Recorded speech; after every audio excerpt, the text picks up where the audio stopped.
On today's Hot Sheet, I'm discussing Jay Powell and his speech from Jackson Hole. What a pretty place that must be in the summer. Housing inventory for the past 7 days. And NAR's existing home sale report for July. It's out. We've got it. We'll break it down. Today is Monday, August 25, 2025. I am Byron Lazine, and the Hot Sheet starts now.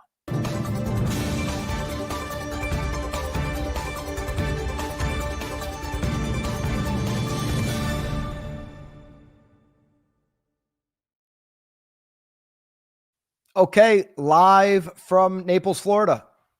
Let me know in the live chat where you're tuning in from. Thanks for joining us, kicking off another week of the Hot Sheets. Every Monday through Thursday, we do this show when the stock markets are open.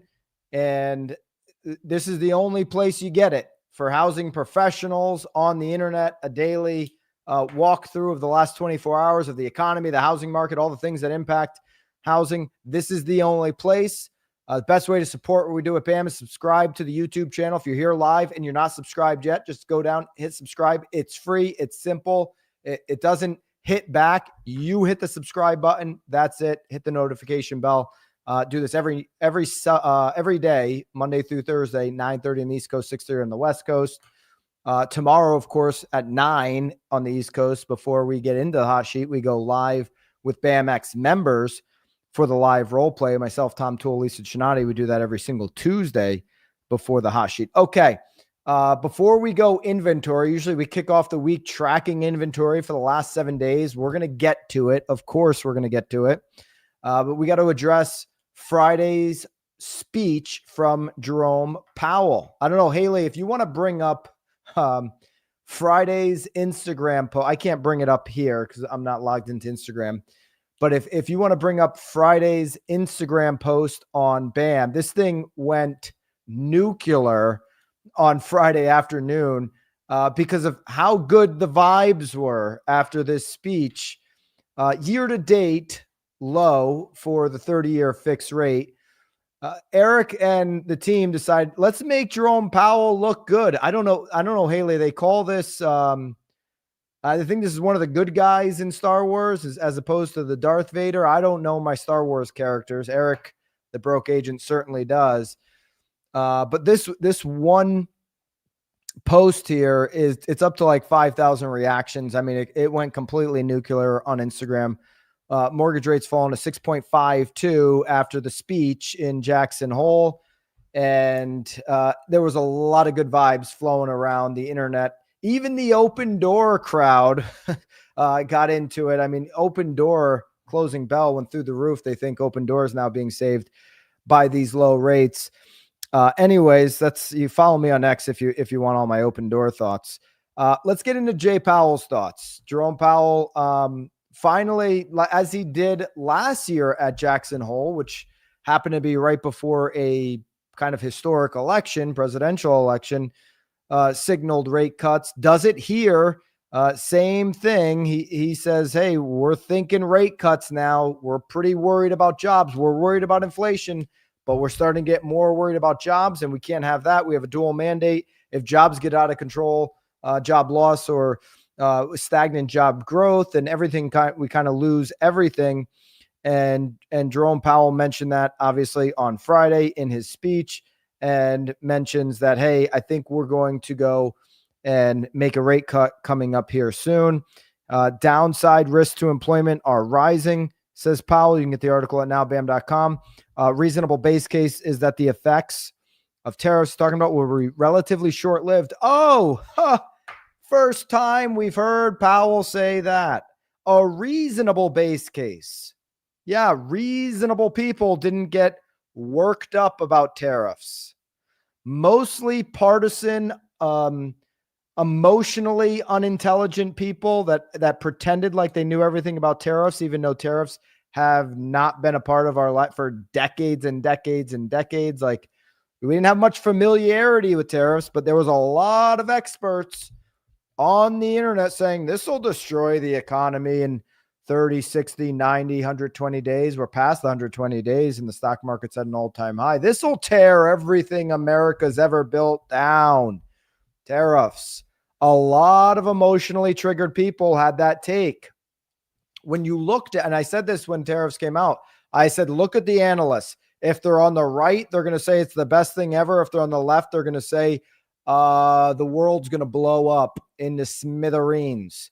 By the way, neither happened. I think what I've said from day one, tariffs are a light switch. I expect them to be used as leverage in negotiating and trade deals. That's exactly what's happened. You were able to remove a tariff anytime you wanted.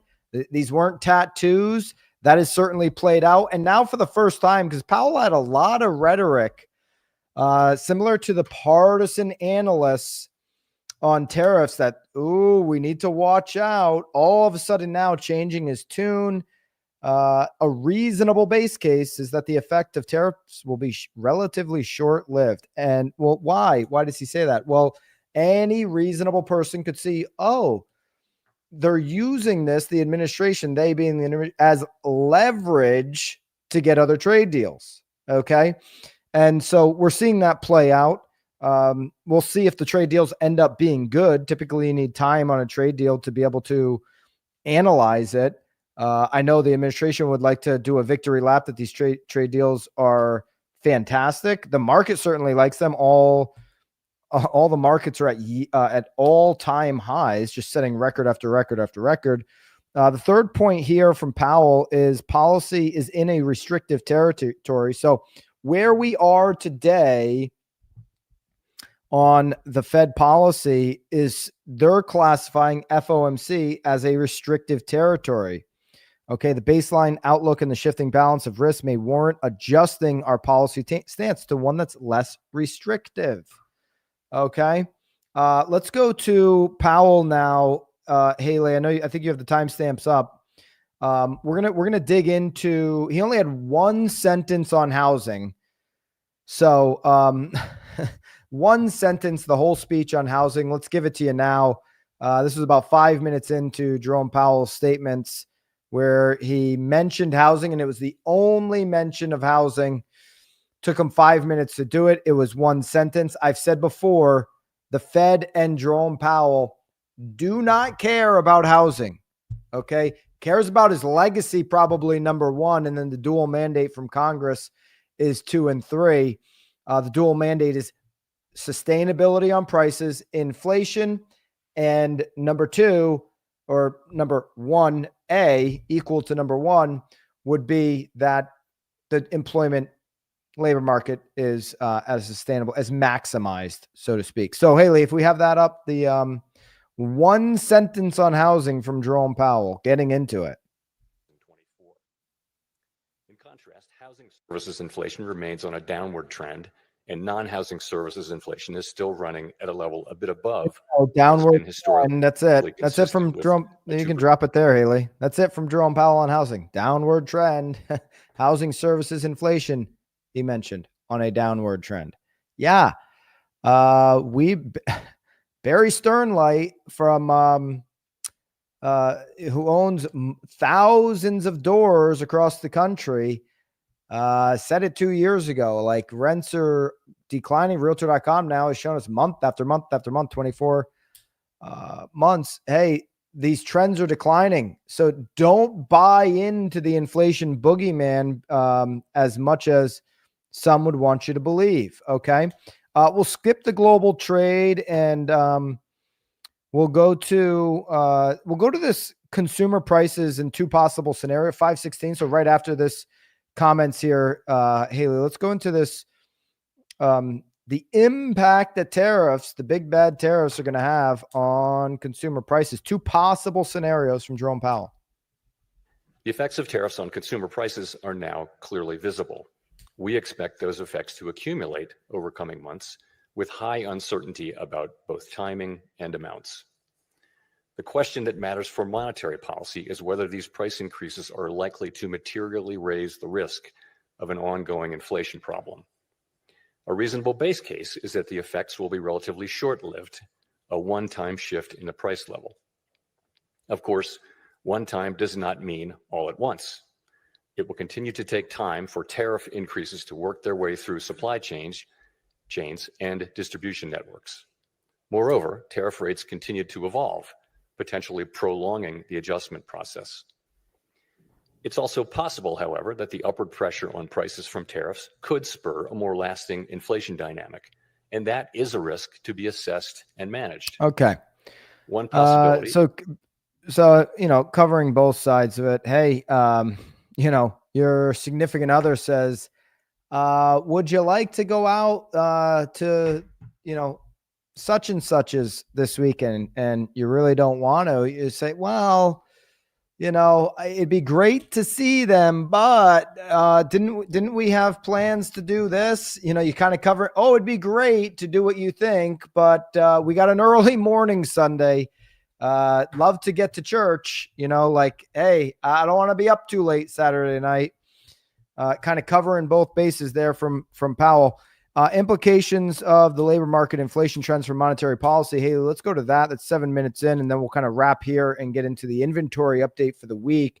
I find the inventory numbers here for the past 7 days surprising, and there's a trend building in August that that I think is a little surprising. So we'll break it down. Let's finish with Jay Powell here.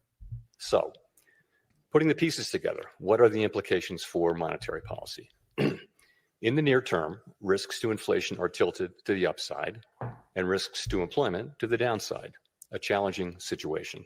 He's in a pickle. When our goals are in tension like this, our framework calls for us to balance both sides of our dual mandate. Our policy rate is now 100 basis points closer to neutral than it was a year ago, and the stability of the unemployment rate and other labor market measures allows us to proceed carefully as we consider changes to our policy stance. Nonetheless, with policy in restrictive territory, the baseline outlook and the shifting balance of risks may warrant adjusting our policy stance. Boom. And that's the line Monetary right policy there. is not on a preset course. Go ahead. You can stop it there. That's the line right there. May warrant adjusting our policy stance. That is what moved the markets. 52-week high for the stock market.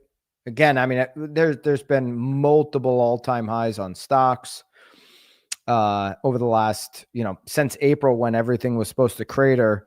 Market came all the way back. That's when, April 2nd, that tariff day, market came all the way back, and now it's set all-time highs. Like, it seems like every week there's a new all-time high. Set another one on Friday.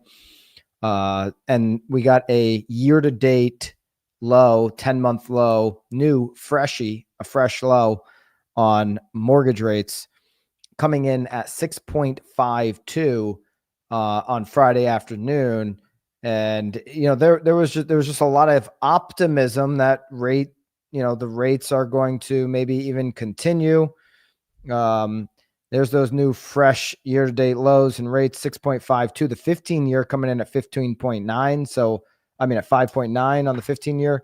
So 5 handle on 15-year mortgages. And this is great news. Now, long way to go, still a half a point to go to 6%. Long way to go before we can sustainably say we're in 5 handle territory. And listen, the market a couple of weeks ago kind of priced in a cut in September. Then you started seeing some signals that this might not happen. And now the market seemingly, as of Friday, pricing it back in, to their bets and their consideration that, yep, there'll be a cut in September. But that's still a pretty significant gap from getting the 10-year into a place that the spread would suggest, 6 or 5 handle on the 30-year fixes. We're following the 10-year mostly. 10 years starting the week at 4.285 to the lower side of the last 30 days. Still not the lowest point that we've seen in the last 30 days. And so there you go. We'll see what happens, obviously, as we move forward today. All right. Inventory for the past 7 days. It's something that we look at. The increase in inventory has certainly cooled price appreciation down. The acceleration of price appreciation does not exist to the levels that it has over the last, 3, 4, 5 years at all. Not even close. The only place that is still accelerating to some degree is pockets in the Northeast where inventory is the lowest. We do this every single Monday. We look at inventory. We've been looking at the last 2 or 3 years, knowing that an increase in inventory can put that downward pressure, the dampening of home prices, which continue to accelerate. And for multiple years there, it was going up double-digit numbers. Okay. But something is shocking here, as we've seen some great inventory growth over the last couple of years. Something to me that is surprising is that it hasn't sustained this summer. These dog days of summer, maybe it's just, I know it's hot on the West Coast. My West Coast friends, looks like a scorcher out there. It's already getting cold in the Northeast. So a little bit two different tales on weather happening on the two different coasts. Just beautiful down here in Southwest Florida, if anybody's wondering. Just absolutely stunning. Rainy season, but absolutely stunning weather. If we look at the summer, these numbers have been just much slower than I would have anticipated, based on the momentum we had this spring and based on what we saw last summer on inventory. Okay. Inventory here for the past week on single family homes, this is Altos research, goes up to 861,000 off of 860. That's 1,000 increase. August might be a net negative month. There's 1 week left, obviously, in August of data here. But this 1 week that's left is heading into a holiday weekend. Typically, you don't see like a huge bump around the holidays, on inventory. People will take their homes off the market for holidays. I get Labor Days, it's not Thanksgiving or something like that, but, shout out to Labor Day, by the way. I was born on Labor Day. But it's a holiday. It's the end of summer. It's vacation time. I don't expect a whole bunch of new listings here as summer wraps. And I don't know. I think this is just a little bit surprising what August has turned out to be, where you could have net negative inventory accumulation in August. If we look at last August, 2024. Okay, when we were really starting to make the comeback on inventory, we started the month, and these are albeit much lower numbers. We started the month last year at 683,000, and then we ended at 704,000. Same week last year, we had a 6,500 pop on active weekly inventory.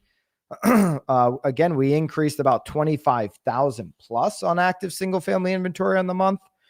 And we may go net negative depending on what happens this week. The gap between last year at this time and this year is 22%, obviously to the positive. This number, when we were in the peak of the spring, we were rolling at 32, 33% plus on inventory for the same point last year. So inventory accumulation has cooled. Tells me that there's just not a lot of sellers that are excited. That this market is not exciting a lot of would-be sellers. Maybe it's more that the 6.5% isn't all that exciting and enticing to get off the sidelines in, the second half of the year, which typically brings out a less aggressive buyer pool. We know that aggressive buyer pool exists in the spring market. And sellers are just like, maybe I'm not a seller this year. Okay. If we look at new listings, nothing really to see here. 2,000 more than the same week last year. But this is kind of a bunched in number when we look at 22, 23, 24. These are all-time low years, 2024 being the lowest ever recorded on new single family listings. And we're not doing much better this year. Okay. We're not getting much new listing inventory onto the market. 66,000, almost 67,000 for the past week. And the sellers that are on the market, they've got to cut down more than they have in the past, cutting at 42% right now, price cuts. Last year, we were rolling at a 39%. And this is one of those indications maybe for would-be sellers where it's like, hey, I don't want to go to the market at 6.5% right now because I'm going to be a buyer on the other side. I'm going to wait for the 5s. And I really don't love the fact that, the homes that are on the market that are looking to sell, are cutting. 4 out of 10 have to cut to get to where they want to be and sell in this particular market. Just not that excitable for sellers. And on the flip side, buyers are saying the same thing. Hey, still not that excited about prices. Like they seem like they should be down lower. I'd argue that now is the time to negotiate for buyers. If these rates get down into the fives, and we've been trending at a 3-year straight real estate recession in terms of transactions, could be an explosion in transactions coming as rates move down. And then we would certainly see pending sales move up. Right now, total pending sales, according to Altos, coming in at 376,000, slightly above where we were last year at 367. We've kind of just been hanging in there on pending home sales, being a little bit better than last year. Weekly pending sales, not much different than last year. And these don't show up into, existing home sales for about 30, 60 days out. Existing home sales still scraping around the bottom of 4 million existing home sales for the year. We're gonna get into some home sales here in just a second from NAR. 15 positive readings on mortgage purchase application for the year, 11 negative, 29 straight weeks of year-over-year positive data, and 16 consecutive weeks of double-digit year-over-year growth. So we know there are buyers that are increasingly entering that pool, but just not showing up in the hard data for transactions as of yet. Not shocked. I guess I am shocked. Shocked that August didn't have as much accumulation on inventory as last August. So there's some sellers that are still, or would-be sellers, homeowners that are like, yeah, I'll just stay. I'm not in, everyone's, there's going to be a lot of homeowners that have to enter the market because the economy is going to start to build on them. And we're seeing that homeowners, 4 out of 10 of them don't have a mortgage. This is one of the cases against home prices just plummeting. All the people on X, the same kind of people that buy Open Door, rooting for home prices to go down 20, 30%. Not going to happen nationally. Sorry to burst the bubble here. All right. Existing home sales, NAR's new report on existing home sales for July, with more inventory, of course, more inventory than we've seen since 2020 or pre-pandemic rather. Buyers are in a better position to find the right home and negotiate for a better price. I think this is the window for buyers. This is when I'd be getting buyers out there right now. Okay. 4.01 million existing home sales. Month over month, that's up 2%, and year over year, it's up 0.8.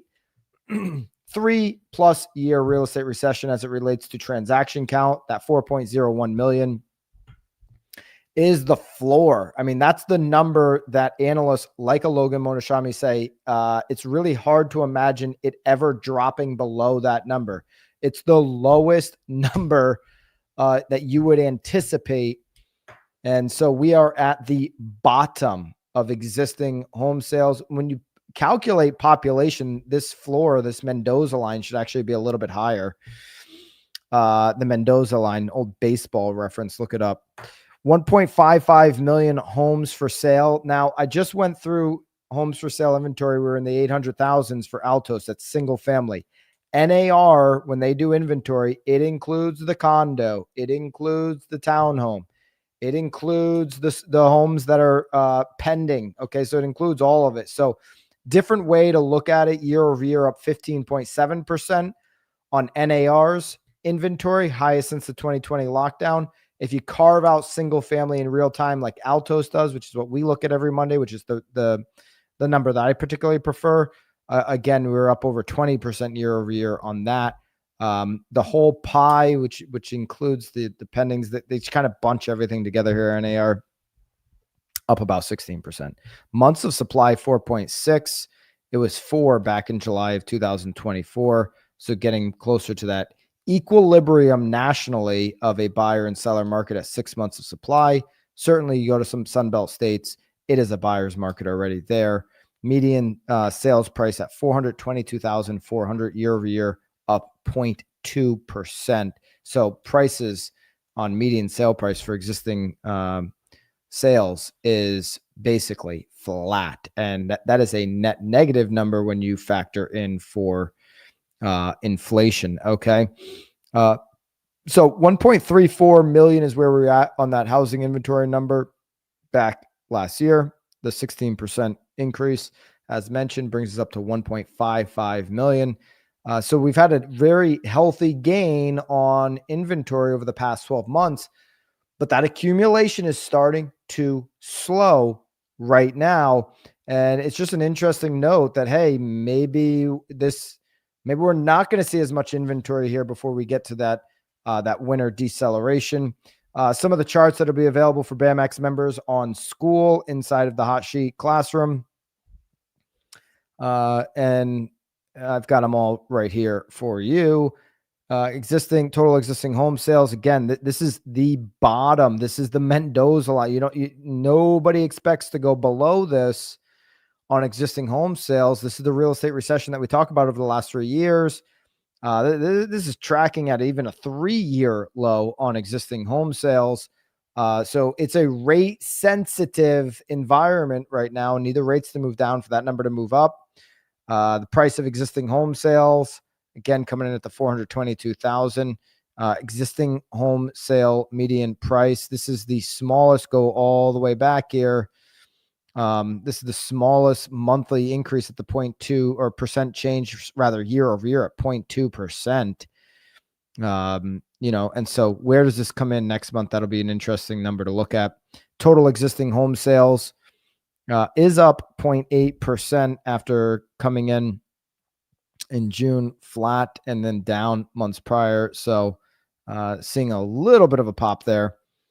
And Realtor Confidence Index survey, first-time home buyers, 28% versus 29% last year, according to Realtors. Sales to investors way up, 20 versus a 13 last year. So, hey, this is one of those indications for buyers that they should be in the market now. Investors usually increase activity months before they think the boom is coming. Months before they think the boom is coming. Real estate's going to boom. Is it going to be next year? Is it going to be the real estate? You can always say, hey, real estate's going to boom. You're going to be right a lot more times saying that than you are saying it's going to completely get obliterated. Cash sales up 31 versus 27% last year. Distressed sales up 2-1, and days on market up 4 days on the market, according to Realtors. Here are your existing home sales by region: Northeast at 13, making up 13%, the West at 18%, Midwest at 23%, South at 46%. Okay. Majority of the sales still happening in the sub 750,000 price range. It's where the majority of the sales happen. Yet the biggest increases in this lower transaction environment have happened in the 1,750,000 plus. So the majority of the transactions under 750,000. The biggest increase in transaction or in price categories happen to be up over 750,000 there. Here's just some more regional numbers here. The Northeast is really seeing an increase in up over 500,000% change in sales, up over 500,000 categories. Same with the Midwest, seeing huge jumps over 500,000. And the South is seeing it in 1 million plus, but not in the 500 or 750. Those are kind of stagnant. The West actually seeing decline 750 to 1 million and flat on 1 million plus. Okay. There you go. There is NAR's existing home sale data. Again, starting this week here, as we look at the 10-year at 4.287. 30-year fix came in at the year-to-date low of 6.52 to start the week. After Jerome Powell all but said, hey, we're going to cut, CME Group still only has it at 83% chance of an ease, 16% chance of no change. Surprised. Thought that would have been a little bit higher after Jerome Powell all but said, hey, we're going to cut. I guess what CME Group is saying, hey, there's still 23 days before the September meeting. And as you see, the markets, the mood, it shifts daily as we get new data. Right now, as we start this day, Dow's a little bit down off of that huge gainer on Friday. So is the S&P and the NASDAQ. That's where we start the week here on this hot sheet. Love for you to join us inside of BAMX. If you're an agent, this is the #1 agent community to close more deals. You get access to all the classrooms, all the new this week content, done for you content each and every single week is dropped in here. Hyper local stuff, email, newsletters, blogs, as well as video scripts and all your social media templates. Every single week we drop that in there for you, as well as your hot sheet classroom where all the slides from the show each and every single day are uploaded for you to use in your one-on-one communications. There's a whole bunch of them today. Our friends over at Zudilio, every BAMX member gets Zudilio platform so they can generate cash offers and compete with companies like Open Door, who literally want to kill agent partnerships, according to their co-founder. Here are the top 10 housing markets for cash offers, according to Zudilio's data: Vegas, Atlanta, Raleigh, Orlando, Raleigh, Orlando, Phoenix, Jacksonville, Dallas, LA, Houston, and whoa, Naples, Florida. Cash flowing in. So there's been some deals down here in Naples. I'm not surprised to see that number flow, that market, small market in compared to some of these, but it was mid top 10. There you go, Naples. Way to go. All right, there's your hot sheet for the week. Love for you to subscribe if you haven't done so. Subscribe to the main YouTube channel. Share the hot sheet with somebody who can benefit. We do this every Monday through Thursday, 9:30 on the East, 6:30 in the West. Tomorrow, BAMX members, I'll see you on the role play, 9 Eastern, 6 a.m. West Coast, members only. Just hit your classroom inside of school and hit the link on the calendar. Role playing tomorrow, live, members only, 9 Eastern, right before the hot sheet. And then I'll see you on the hot sheet. Until then, of course, toodaloo.